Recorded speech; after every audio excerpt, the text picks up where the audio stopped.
we are an important part of community. We really are. Restaurants and cafes, bakeries, bars, they're important things. They're important pillars of our society, and they need to be nurtured because they're also really fragile. And we've been through the ringer last sort of few years, but I think we also just need a little bit of empathy and a bit of help and support. Otherwise, you'll just kill hospo. This is the Deep in the Weeds podcast. I'm Anthony Huckstep. On the 1st of June, travel restrictions will ease in New South Wales. It marks a time when our society can brush off the cobwebs, stretch the legs, and emerge from hibernation. With international travel still uncertain, will regional hubs like Byron Bay be suddenly awash with visitors? Darren Robertson is one of Australia's most influential chefs, the former head chef of Tetsuya's. He's now the co-owner of many of the Three Blue Ducks and Rocker in Bondi. Darren, how you going? Good, mate. Pretty good. I'm just at home. I've just got home because the Wi-Fi here is pretty good. It's terrible on the farm. So I'm sat here in an empty house drinking tea, which doesn't happen very often. Well, you've been afforded a bit of time at the moment. What's it been like, this period where you've had the forced sort of closure of all of your restaurants, and you have many of them? Can you tell us what it was like early on? So it was weird because obviously we all saw it coming, looking at the restaurant scene in sort of London and New York, and obviously so it was like, oh, shit, this doesn't look great. But in the sort of true Aussie fashion, it's kind of like, oh, we'll be all right, like you kind of do. And then it reached our shores, and then it just happened so quickly. And that was it. Yeah, it was just before we know it, like obviously sales dropped, people stopped coming. And then I think we had like, not a couple of days to decide, and then it was just forced upon us. So I remember we got all the staff in and just to let them know what was going to go down, that we were going to close all the restaurants. And I remember Paul Dewhurst, who's our ops manager, had like a bit of a statement, and he had it written up. And so he was sort of reciting this thing, and the poor guy had to recite this to every single restaurant. And he was just in tears on the phone. And so we had it through like our sort of speaker system on the farm, and we were just in tears. It was I couldn't string a sentence together. So we sort of listened to him, about what was happening, and just sort of his appreciation of like what we'd created in 10 years. And and then Jeff went, and I had to sort of say something, and it was really hard. And I remember, so we sort of told everything what we're going to do, and we had sort of plans to cook up staff meals and certainly try and look after one another as much as we can. And it was just really surreal. And I remember immediately after we'd sort of said, okay, this is it. I remember the phone rang, and Mags called me, and she's like, "You got to come home. Charlie's just fallen off the climbing frame, and I think he's broken his leg, and he's really sleepy. I think he's going to die." Oh, fuck's sake! And I was like, it was just it was a crazy day. I was like, not now. Like, I just like, is he all right? Is he? And it was mental. And then that was it. And then it seems like a lifetime ago now, to be honest. And the rest of it's just been like all of us. It's just been full of 10 hours a day of like Zoom calling and just trying to react to different circumstances and rules and regulations and fear and so it's just been it's been really hard for everyone, but in true hospo fashion, it's also been really cool to see, like, I'm on a sort of couple of like chef WhatsApps and just people calling up, just chatting to the Brent Savages and just people that I really respect when you've got those kind of moral, ethical dilemmas, and it's just it's all those like the indecision of, are we doing the right thing here? Are you doing the right thing by the business to survive, or by the staff? And it's and that's the tricky stuff. It's the indecision. Those moments of just do we go left or right? In those moments of indecision, were there fears that you would lose the restaurants? And can you tell us about some of the decisions you did make early on to sort of keep the businesses alive? Yeah, we did. So firstly, yes, we did. I remember coming home to Mags, and I sat her down and I just said, look, we may lose the lot here, But at the end of the day, we've got each other, we've got the kids, and it was a real realization. She's like, no, come on. I said, no, seriously, like this is, yeah, like I'm not sure what's going to happen here, but yeah, this is pretty serious now. And so then so definitely I thought we could lose them all, and still could. Like we're definitely not out of the woods yet. With regards to what actions did we take to preserve the business? I mean, we did a few. You kind of run the numbers. I mean, for us, it's worst possible timing. It's as it is for many restaurants. We're just about to open in Melbourne, so huge investment in that. So the well's pretty dry, and so it was basically, look, we cut everything, we closed, and then we worked out how much we've got in the kitty, and there's basically formed like a whole list of suppliers that we owe, that we deal with, and then we just basically for the next week, and that's a lot between all the restaurants. We're talking hundreds of suppliers, and some are large, and there's your little kind of family-run farm. There's all sorts of. I just personally rang them up and just said, look, this is it. This is what we owe. We are good for it, but just to keep us afloat, any chance, if you could, like, we could do a payment plan, or we could just, we could put it on hold for a bit, like whatever you guys can do. Like everyone's circumstances are different. We did that. I think if we had paid everyone out, all of our bills, tax and stuff, you'd sort of go under. So, and then it just bought us a bit more time, and obviously, the kind of JobKeeper, sort of certain, tax assistance, that all kind of presented itself. So, and then, there are certain lifelines, but that was definitely a big thing. It was just communication, and then obviously just sitting down with staff and some, who aren't eligible for, benefits, and just reassuring and just doing as sort of much as you can. What's the scale of your businesses, and what's been the impact on your staff? Well, right now we've got about 250 staff across them all, and obviously there's a lot of people on sort of visas and stuff. So from place to place, so right now we've got as many as we can in we've opened Byron and Bronte. We just opened Rocco a couple of weeks ago, and we've got anyone that's on JobKeeper, they're kind of doing their hours, and everyone else. I mean, some have found work elsewhere, and that was the first. We were brutally honest with the first chat. We were like, "There's going to be a lot of businesses that will flourish, and a lot will go under." Certainly here in Byron, IGA were just advertising for shelf stackers. Just do it. Like if you need the money, do what you need to do. Just whatever it is, and that was it. And hopefully we'll be back, but we can't guarantee it right now. And so, anyone that is struggling, and of course, like most, it's like, most young hospo workers, where you're a chef, waiter, you're living week to week. I know I was when I was in my 20s. So you've got no money, you've got no savings. So now we're just donating money. So staff and owners just donate money to pay for boxes. So they get a box of groceries every week. And then a lot of them live, in sort of share accommodation, or they've, frozen rents and stuff. So we're kind of doing bits and pieces, but yeah, it's been tricky. The impact that there's been on sort of the international workers on visas, and you're reliant on a lot of those. What do you think the impact's going to be moving forward as the industry tries to emerge from this, with them not being supported by the government? I don't know. Yeah, I really don't know. I mean, that's really tricky. Like, I get contacted definitely weekly, if not every other day. I'm sort of chatting today with a guy at the farmers market, and it's just any news, any changes in the news, and I'm just like, dude, like, yeah, there's nothing at the moment. Like, I have no idea, what's going to happen. I know there was this big sort of miscalculation with JobKeeper, and there was a bit of hope there, and we've all been just trying to do as much as we can to keep the business afloat, with one eye on Twitter and the news.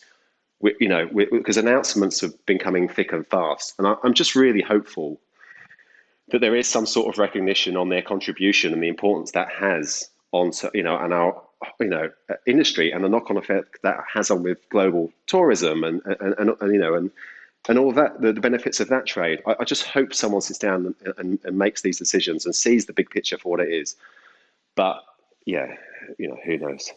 What's it been like opening the restaurants with the restrictions that are on at the moment? Um, it is what it is. I think everyone's just going through a different sort of, business model reshuffle. We just, the first 2 weeks, it was just every friend, member of family just saying, you know what you should do? You should do this, you should do that. So you're just trying everything. You can see the whole of Instagram's lit up with, everyone's doing home meals and home deliveries and just doing whatever you can just to cultivate some income and to create work for your employees. So it's been, and to be honest, a lot of that I really enjoy. Like I do like I like change and challenge, and certainly when the shit's hitting the fan, as it often is in kitchens, and your back's against the wall, they kind of, a lot of people sort of thrive in those conditions. But I think just because it's been relentless and pretty much non-stop, you just kind of like, just bring on some sort of normality, however that looks, because it's quite exhausting. You sort of, you're at work, and you're just trying new shit, just go, okay, let's give this a go, restructuring the whole thing, hand sanitizers, distancing, the whole shebang. But then you come home, it's just a continuation. Like, if I'm not at work, I'm in the garden, pacing up and down on my phone to my other business partners, and poor Mags, and it's just, and then you're just always on all the time, just going, okay, what about this? What about that? So, but I can't, I'm not going to get the violin out. Like, there's a lot of people that I know, a lot of friends of ours that just that won't survive, and that's it. And I'm really hopeful that we can get through. So I'm also really grateful. Like, I'm grateful that when we shut for a couple of weeks in Byron, we opened the doors for coffee and a bit of takeaway, and I was just grateful to see. We did that sort of handful of guests the first day, and just to see anyone there, and it was so lovely. I remember Lady Kay. I don't know who she was. Some lady. She came and bought a flat white, and she paid for 11 flat whites. So she paid for the next 10 customers came in, got a free coffee. And I just thought it was such a lovely thing, just these little sort of acts of kindness, which was really cool, which you don't often see in normal life because we're all so bloody busy. Do you think there is a greater sense of community around your restaurants building and in the society as a result of what's happened? I think definitely. I think hopefully there's always been a sense of community. I hope now it gets recognised. I think it's, by authorities that we are an important part of community. We really are.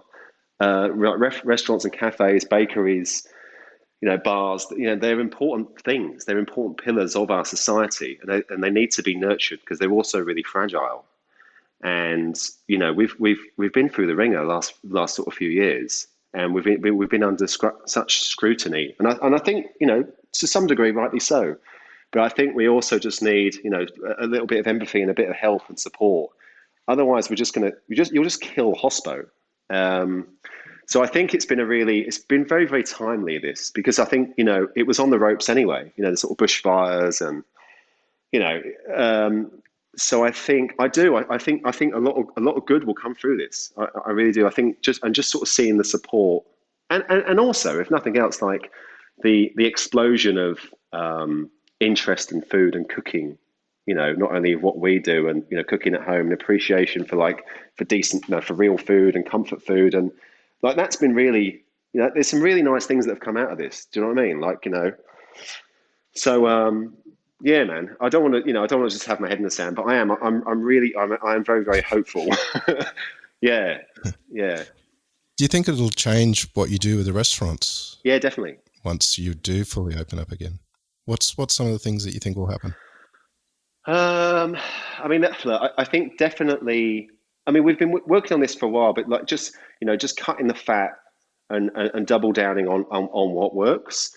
Whether it's the offering or even just preparation, for example. Yeah, you just can't. Going back to the Tets days when it was 22 chefs, you know, making something that was absolutely amazing for like a sort of once in a lifetime meal. But there was so much preparation. It's almost unachievable now. There's not many places that would be. I just can't see unless you've got stagiaires and people working for nothing. And so we're kind of on the other end of the extreme for that. So we're just like, okay, we've always been like, let's leave the skins on, let's do this. But or it's you're almost kind of forced to now. And I hope people don't start cutting corners and stuff. But I just think you'll have to approach food in a more, probably a more common sense way, be even more creative. And I really think it's going to raise the bar. I really do. I think obviously there'll probably be our infatuation for comfort food now and nostalgia will definitely blossom coming out of this. And then who knows where it's going to go. But I think definitely it will change. I think you'll see a lot more connection to producers. Sort of Duncan kind of hinted on this, just closing that gap. And I think those sort of chefs that have paved the way and work closely with, sort of small wineries and farms, there's a real there's a conversation about regen ag, and that's kind of bubbling away. So I think I do think some good things will come. Yeah. Why did you become a chef?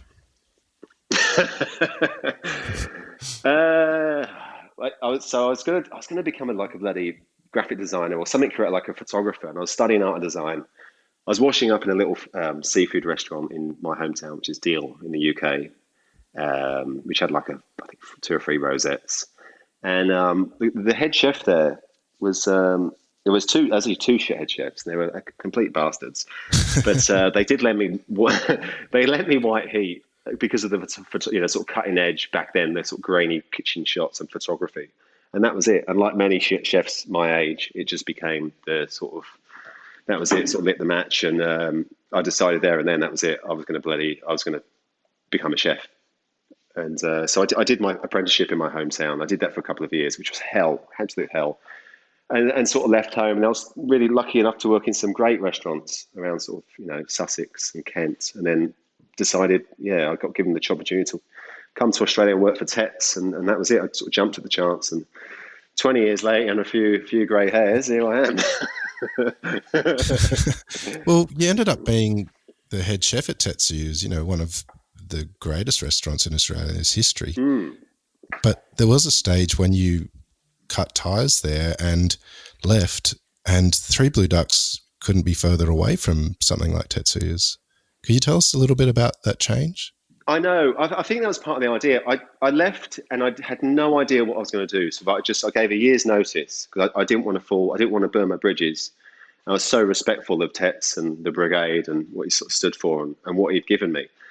And but I couldn't open my own restaurant because I was like, I'm almost typecast. Everything's going to be a derivative of the ocean trout or the kind of ravioli, and I just think people will see through it. So I travelled for a bit, and then I decided pop-ups were starting to take off a little bit. There was someone doing pop-ups at home in Hong Kong. There was a little scene bubbling in Chicago. And I was like, I'll give that a go. Just do pop-ups, just to cook whatever I want in sort of interesting spaces. And that's it. I started like this little table sessions. I was cooking, food at farmers markets, Piermont and Bondi, checking out little farms that were, farmers that were there, and I'd sort of buy some of their produce and cook it up at home, probably highly illegal, and then serve it in the Saturday on the markets. And then, the toys started. I met up with Morgan McClone and Mel and Hongi and Mitch and stuff. And then that's it. And then sort of became interested in food again. And then I did one of these table session pop-ups at the Ducks, which had been open about 8 or 9 months, with Marky.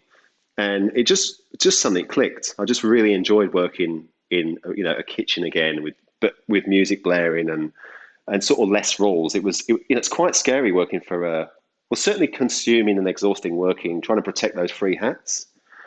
And so suddenly it was just like, let's try that. And he was like, yeah, do it. Let's do it. And so that became really fun.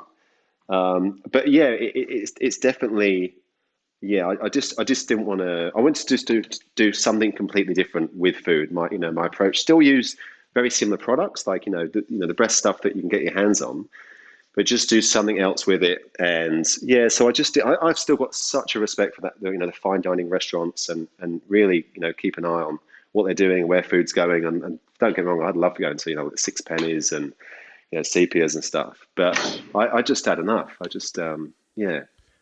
the three Blue Ducks model, is really reliant on amazing producers, and you also grow your own produce, and particularly up in the farm. What's been the impact on producers and that you deal with, and what's the sort of road to recovery for them? Yes, so they've been hit as well, and on a global level. I did a thing with Jack Stein. They've got this like virtual food fest, and they basically done it for producers in the UK, where they were just basically having to. A lot of them were just digging in. There was a guy that grows asparagus, and he had plans on digging it back into the soil because he couldn't find a home for it. And so, they put a call out there, and they sort of tried to sell it. Similar things have been happening up here. A lot of the farmers have been doing their own veggie boxes.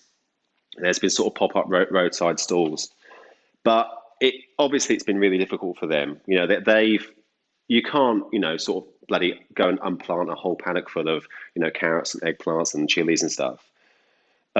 So they've had to they've had to kind of roll with the punches as well. It has been very, very difficult. But yeah, I don't know. Yeah, it's just like if we're shut, it's hard to sell a lot of this stuff. But I think definitely with Byron, because of the community and it is quite a small town, they found little ways to to sell some of their stuff. Well, there's a really interesting period of time coming up for our society with, restrictions easing.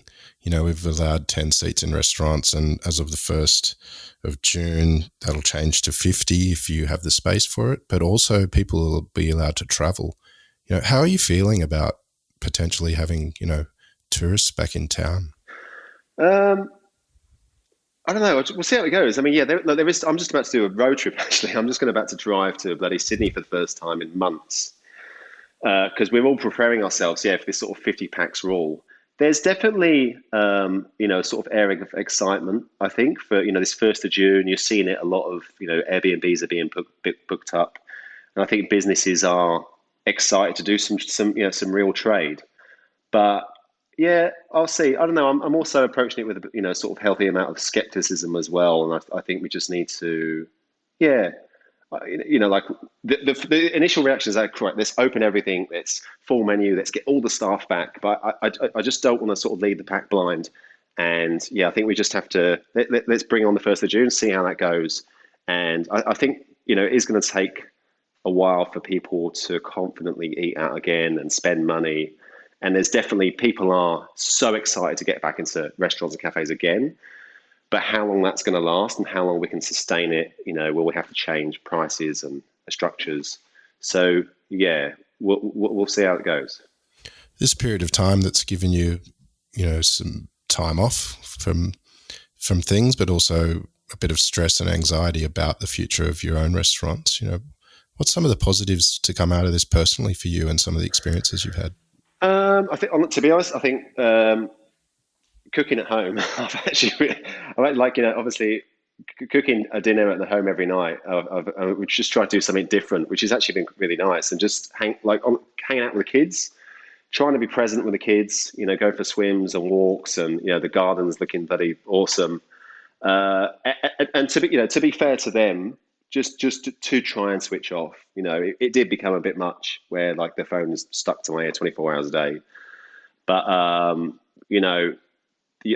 think it definitely gives you a perspective on what really matters as well, and what needs to be nurtured and protected. And I think family is important, and health and well-being. Otherwise, what's the point? So that's been nice. Obviously, the kids haven't been at school, so they've had a bloody great time. They get to see mum and dad every single day. So that's been good. And to be honest, just like it has, it's just I think, I, it's just been a big reset. I think it's just been a big reset for everyone. I've been phoning up old friends. Probably spoke to my sort of my mum more in the last bloody couple of months than the last few years. Like just little things like that where. Yeah, just you've been given a little bit more time and space and sort of reflection, if not sort of stoked by these times of emergency and panic. Like it is still reflection that nevertheless.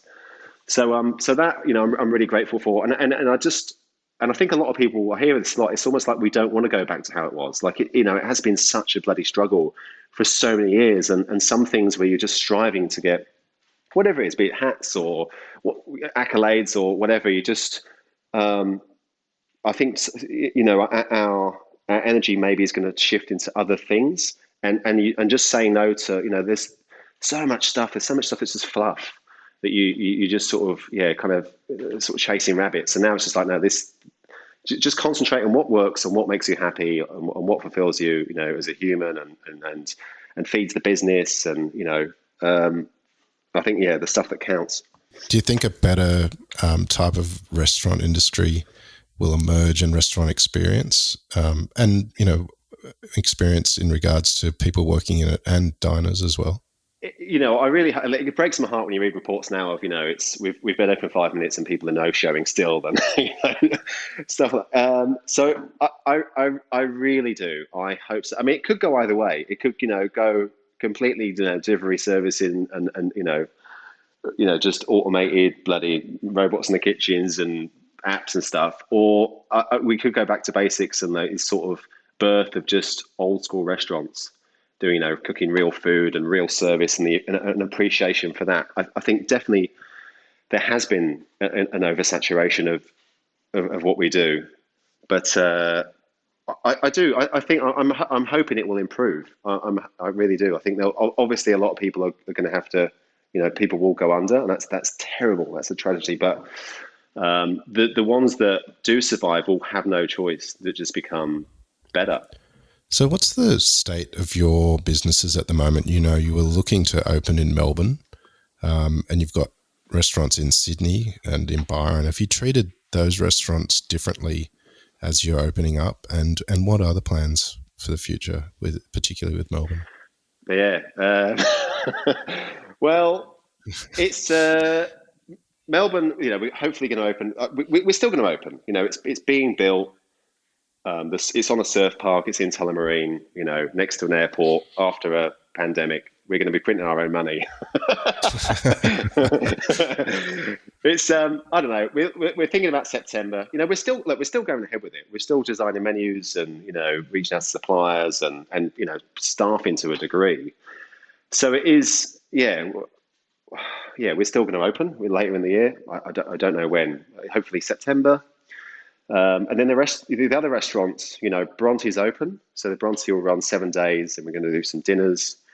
Rocker, we're going to open Rocker as well. So we're going to do, 4 days a week and hone in more on, again, what works. What, the brunches and the dinners were, really greatly received. But then you're doing those quiet times. You're like, oh, let's do breakfast. Let's do this. You're trying to be everything for everyone. Something falls. And it's the same with all of them. So it's just, I think with each of the different businesses, they are standalone businesses. And so it's it's rejigging them and improving them all to sort of, to hopefully bloody survive. Rosebery will open back up, a couple of weeks. And then, we've got one at Brisbane, at the W Hotel. So, I mean, and that's another one. So there's conversations, obviously, every week on, when and how we execute these openings. But it's definitely, hopefully it'll happen very quickly. We know they'll open the borders, they'll lift some of the restrictions, and we'll have a sort of fighting chance.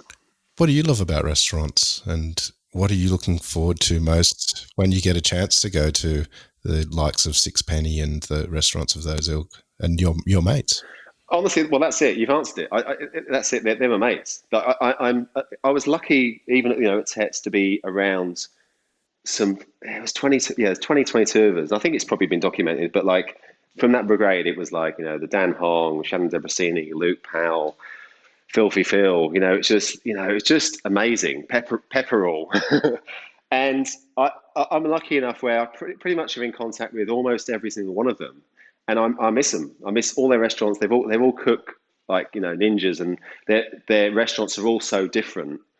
So I miss that. I miss the scene, and not in this sort of like wanky, pretentious way, but just the camaraderie and seeing what people are doing and see what they're are now interested in. And we've all got kids, and it's certainly not this sort of, it's not as rock and roll as it used to be. But I miss that. Sydney was such an exciting place. It's sort of. Yeah, I think the last 10 years, just seen so much like amazing stuff come out of Sydney, and Melbourne, and sort of put us on the map globally. And it's been so lovely just to watch that and be a part of it. And I some cracking meals. So I just miss that. I love going out, as much as you, mate. I love going somewhere and you sit there and you're super excited and you get that cheeky beer and then check out the wine list and And it's just the simple things for me. And I was just like some freshly shucked oysters. You're like, oh fuck, this is going to be amazing, you know. And then yeah, I crave that.